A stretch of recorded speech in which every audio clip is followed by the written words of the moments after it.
akhir karena masanya sudah habis. Pernah suatu waktu Rasulullah SAW didatangi asyraf, delegasi dari beberapa negara yang ingin mengenal apa itu agama Islam. Sehingga mereka datang ke rumah Rasulullah SAW membawa unta, kendaraan yang ketika itu kendaraan yang paling mahal mereka miliki. Itu untanya yang paling mewah. Diikat di depan rumah Rasulullah SAW. Tamunya pun masuk, duduk bersama Rasulullah SAW. Di depan rumah Rasulullah SAW ada beberapa sahabat. Ada Sayyiduna Hamzah. Kalian tahu Sayyidina Hamzah adalah orang yang pemberani. Ada Sayyiduna Umar. Kalian tahu Sayyidina Umar adalah orang yang pemberani. Ada Sayyiduna Ali bin Abi Thalib. Ada Sayyiduna Sa'ad bin Abi Waqqas. 4 sahabat ini lagi nongkrong gitu depan rumahnya Rasulullah SAW. Berjaga sebelum Allah Subhanahu wa taala turunkan ayat wallahu ya'simuka minan nas. Ketika mereka sedang asyik duduk, tiba-tiba Nuaiman datang. Ini Nuaiman kalau datang pasti bikin sesuatu yang aneh. Bahkan dikatakan tidaklah Rasulullah SAW dalam keadaan bersedih kecuali Nuaiman datang Rasulullah akan tersenyum. Jadi sebagian sahabat itu senang kalau sudah Nuaiman datang, pasti Rasulullah bahagia. Tapi ketika itu Nuaiman datang, ingin duduk bareng-bareng Sayyidina Hamzah. Sayyidina Hamzah katakan kepada Nuaiman, bercanda begitu. Nuaiman, kamu lihat unta orang datang dari luar Arab ini. Lihat, kata Nuaiman, ini besar banget ini, badannya besar gitu. Dagingnya pasti banyak. Iya, ini kalau kita sate enak nih ntar malam. Kata Nuaiman.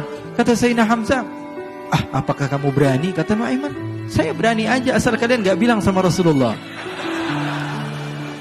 Kata Sayyidina Hamzah, benar wahai Nuaiman, benar. Akhirnya Sayyidina Hamzah lupa masalah itu, cuma bercanda-bercanda saja.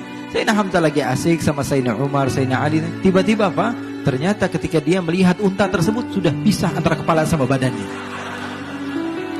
Nuaiman mengatakan, wahai Hamzah, ini unta saya sudah potong, saya mau pergi sebentar. Kalau Rasulullah cari saya, tolong jangan beritahu di mana saya. Nanti kalau keadaan sudah aman, mari kita nyate bareng-bareng. Jadi ada yang seperti itu di zaman Rasulullah SAW. Maka dia pun berlari dan berlari mencari satu tempat supaya Rasulullah SAW dia selamat daripada Rasulullah SAW. Sehingga Sayyidina Hamzah bingung, ini kalau Rasulullah keluar gimana? Ada Hamzah Asadullah, ada Ali bin Abi Thalib, ada Umar, gak bisa jaga kendaraannya tamunya Rasulullah Sallallahu Alaihi Wasallam. Akhirnya benar apa yang terjadi, ikhwani. Rasulullah SAW tamunya mau pulang. Ketika dia buka pintu tamu melihat apa? Untanya sudah begitu. Mereka teriak, wa naqatah, unta kami wahai Muhammad. Baru mau kenal Islam, unta kami, kendaraan kami sudah dibuang. Rasulullah SAW lihat Sayyidina Hamzah, lihat Sayyidina Ali. Mereka gak bisa ngomong, mereka hanya bilang apa? Nuaiman ya Rasulullah. Rasulullah perintahkan Sayyidina Umar, wahai Umar, sekarang kamu ambil uang, kemudian kamu gantikan, kemudian kamu berikan 2 kali lipat daripada harta unta ini, sehingga apa? Agama Islam tidak didengar dengan sesuatu yang tidak baik di luar sana. Akhirnya diberikan harta, diberikan unta yang baru dan diberikan harta yang lebih untuk orang tersebut, sehingga orang tersebut tidak menjelek-jelekan agama Islam. Kata Rasulullah SAW, dan sekarang waktunya kita balas dendam sama Nuaiman. Nuaiman ternyata berlari tempat yang jauh sampai hampir keluar dari kota Madinah. Dia dapatkan seorang sahabat Nabi yang hadir juga dalam peperangan Badar, namanya Al-Miqdad bin Al-Aswad. Siapa namanya? Al-Miqdad bin Al-Aswad ketika itu sedang menggali sumur. Ketika sedang menggali sumur, Nuaiman datang. Nuaiman katakan kepada Miqdad, wahai Miqdad, wahai sahabat Rasul, kamu orang yang hadir dalam peperangan Badar, kamu adalah orang yang hebat. Dipuji-puji sama Nuaiman. Ada maunya ini. Akhirnya dia bilang, wahai Miqdad, tolong saya. Kenapa wahai Nuaiman? Kamu ini kekasihnya Rasulullah, orang yang disayang sama Rasulullah. Kenapa? Saya ini sedang dikejar-kejar orang jahat. Tolong selamatkan saya. Saya pengen masuk ke dalam sumur, boleh atau tidak? Kata Miqdad, siapa yang mengejar kamu? Pokoknya saya dikejar sama orang-orang. Kamu mau atau tidak selamatkan saya? Ya sudah, selagi kamu itu adalah sahabat Nabi, silahkan kamu masuk. Masuk akhirnya Nuaiman ke dalam sumur tersebut. Lalu Nuaiman mengatakan, wahai Miqdad, dia keluar lagi. Nanti kalau ada yang cari saya, tolong jangan beritahu saya di dalam sumur ya. Kata Miqdad, baiklah.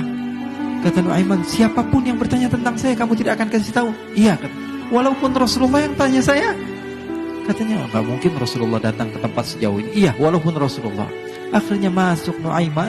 Setelah beberapa menit Rasulullah dan rombongan benar datang. Miqdad bingung ini kenapa Rasulullah datang ke RW kami ini? Ada apa ini Rasulullah sampai sejauh ini? Ditanya, ya Rasulullah, ada apa ya Rasulullah? Kata Rasulullah, saya cari Nuaiman. Di mana Nuaiman?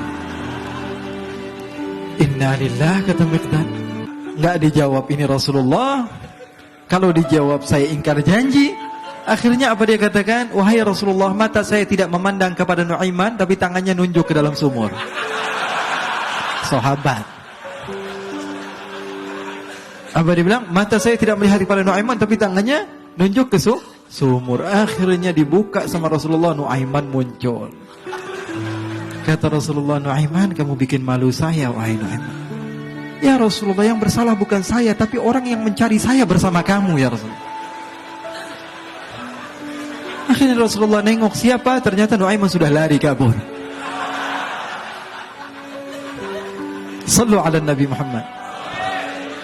Kisah-kisah seperti ini sebenarnya banyak sekali, ya. Ini menunjukkan kepada kita bahwa kehidupan Rasulullah itu begitu indah. Rasulullah SAW, kalau kamu mau menjadi orang yang baik, contoh Rasulullah. Mau menjadi bapak yang baik, contoh Rasulullah. Mau menjadi pemimpin peperangan yang baik, Rasulullah. Mau menjadi murid yang terbaik, contoh Rasulullah. Bagaimana akhlak Rasulullah. Mau menjadi suami yang baik, contoh Rasulullah. Dalam segala